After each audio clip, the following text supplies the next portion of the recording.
on. No, okay. Cookie. Oh, stay with the eyes in So I can show you guys when I'm talking. Look at that. Look at the bed. Okay. So our ambulance is here. Like I kind of was telling you guys earlier, I know some of you weren't here when I first started. We run 1 engine and 3 ambulances every day. Our first 2 out ambulances are ambulance 5-1 and ambulance 5-2. So with those ambulances, we alternate every other call. So since I took the last call in my ambulance, now ambulance 5-2 will take the next call. That way we always know who's going on the call, and it breaks it up a little bit. Then the 3rd ambulance acts as a jump ring. So what they do is if it's a medical call, they'll take the ambulance. If it's a traffic accident or a fire, they'll take engine 5-2. So those guys have to be ready to jump to either one. Here at American Fork, it's really nice. A lot of other stations, when you bid for a position, you get to do that position for a full year. Here at American Fork, so everybody gets experience, we switch positions every shift. So one day I may be driving the engine. The next day, I'll be teching on the ambulance, treating the patients. That's something that's really nice here in AF because we get lots of experience. We're also one of the busiest stations in the county. Out of one station, we average about 10 calls a day. So we're pretty busy. Right here, we have a really cool technology. One of the most common injuries in the fire service is a back injury. The reason being is having to lift the patients into the ambulance or upstairs, multiple different things. So we have multiple pieces of equipment to help us with that. So this right here is like a remote control. All I have to do, normally I'd have to hold it up and slide it in like this. With that ambulance, I still have to do that, but with this one, I don't. We have 2 that are new. I push a button, and it lowers it down for me. I don't have to lift my patient into the back. All I do is slide it on my track system and push a button. Makes it really nice.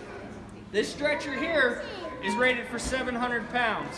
Supposedly it's been tested for like 2,100 pounds, but they only rate it for 700. Anything bigger than that, we have to call a special ambulance called a bariatric unit, and they have a ramp with a winch that'll help get it into the rig.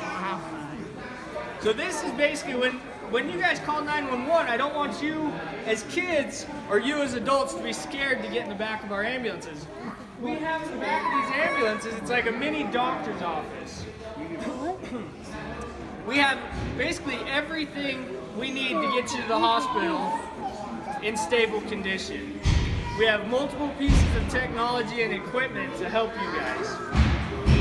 So, just a matter of fact, just one thing, this piece of equipment right here does a lot of stuff.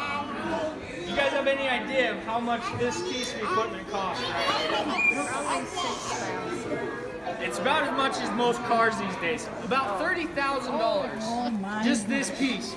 So this piece right here can tell us a lot of things. It can tell us, like if you guys are having a heart attack, it can tell us your blood pressure. If your CO alarm goes off in your house, and we come over, we can check you in a matter of a minute, because that's how long it takes to pop up on our screen, to tell us if there's any carbon monoxide in you, and how much. We can do multiple different things with this. It's an amazing piece of equipment. I'm going to raise this back up. Start. I'm going to raise it back up and I'm going to slide back in so it's kind of out of the way. The stretcher? We don't normally have to lift it all the way up, but I'd say it's, like 40, 50 pounds. It's not that bad. Most of our gear is a lot heavier. Me, fully turned out, I'm right around 300 pounds. Fully turned out with a tool in my hand. So most gear, when you got a tool in your hand, you're an extra 80, 85 pounds extra.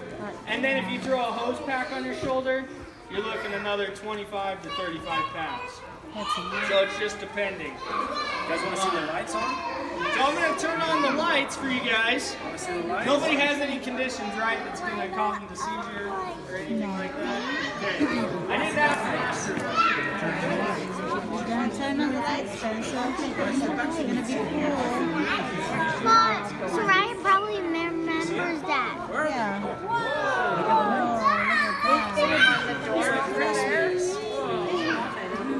Yeah, I don't remember that. Have you guys seen us drive behind you before like this? So, I got a question for you kids, alright? Hey, bud. When I went to the hospital. Try not to get lost. Yeah. You already knew. So I got a question for you kids. Dad, when What I do you guys tell mom and dad to do when you see these lights coming up behind them? I like that. That's close. Pull over and stop. A lot of times, we have a problem with parents and teenage drivers, every driver basically, including my wife. They don't pull over when they see the lights. They get scared and they don't know which way to go or what to do. What's hard is most of the lights will turn green when we're responding because we have a thing called an opticom on them. Some change red. So the problem that causes is when there's a red light and there's 4 cars in front of you, we normally have to go down the opposite side of the road, or if the call comes in and there's a barrier between us, hard part is we got to figure out how to get through all that traffic. Easiest thing, even though it's a red light, is to move out and pull to the left, or the Right. right. I go left, you guys go right. See me driving, I go left. So you guys pull to the right. Even if it's a red light, just pull slightly over so that we can get through. Because there's been times we've had to lay on our air horn just yesterday on 5th East because nobody would move and we had no choice. So that's what we have to do. Another thing that's a big problem with, I guarantee there's a few here guilty of it, texting and driving. So if you kids see mom and dad with their cell phones in their hands while they're driving, you tell them to stop, No, put it Mama. down, or pull over, right? Okay. They still have their Christmas. He's over there. A couple really cool things about our ambulance, we don't just carry medical supplies on, we also carry fire supplies. Stuff that when we're going to a structure fire, we can help. So all that gear that I put on, if I'm going to a medical call, I dress like this. If I'm going to a traffic accident or a structure fire, I put that gear on that I was wearing earlier. We carry all that on our ambulance. Also other tools and stuff like that. Our goal is when we get our tones go off, is to be out the doors within 60 seconds. So our average response time in here in AF is 3 to 5 minutes. So they base that off of when you guys dial 911. When you guys dial 911, they tone us out and we'll be to your door hopefully within 3 to 5 minutes. I know when it's an emergency, that seems like 2 hours. But we hurry, that's why we train and we work on it every single day. So on this, a person asked in the last group, how do we know what we're doing every day? At the beginning of our shift, we'll each get our own jobs. And so for my shift, I was assigned to tech. So the tech here, what we do is we take care of the patient and we tell the other guys what to do, kind of to help us out. And it's our job to try and figure out, obviously we work as a team, but it's our job to try and figure out what's wrong. I like that because I'm one of the least experienced guys here. My patch here is green. The highest level at this fire department is a red patch, right here. Most of our ambulances will have 1, if not 2 paramedics on it. I like the tech because it gives me lots of experience because I'm the one trying to figure out the solution. Most of our medics here have around 8 to 20 years of experience, where I may have started 8 years ago, but I don't have as much experience as them. I've only been here with AF for about 2.5 years.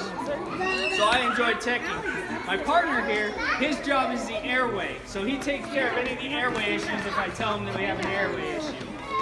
And then we work together and basically tell each other what we suggest or what it might be. And sometimes you'll see when it's a critical patient, we'll put 2 people in the back, maybe 3 people in the back to help assist with serious patients. We probably need to wrap it up. They're getting Okay. You guys want to do some pictures?